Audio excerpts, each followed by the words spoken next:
তুমি কি এ পাপ চিনতে পারো? হাল তারিফু যামবা কাযা, তুমি কি এ পাপ চিনতে পারো? তখনও বলবে নাম আই রব্বে, হে আমার প্রতিপালক, জি হ্যাঁ আমি চিনতে পারছি এটা আমারই পাপ। এদা কাররাহু, যখন ও তার পাপকে স্বীকৃতি দিবে, রান্নাহ হালাকা, এবং সে মনে করবে যে আল্লাহর সামনে আমি ধ্বংস হয়ে গেছি, আমার আর বাঁচার কোনো পথ নেই, আমি ধ্বংস হয়ে গেছি।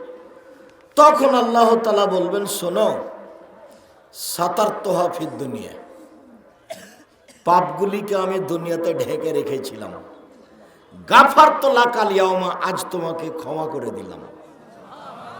যাও, আমি দুনিয়াতে তোমার পাপ কাউকে দেখতে দিনি, জানতে দিনি, আজকেও তোমার পাপ কাউকে দেখতেও দিব না।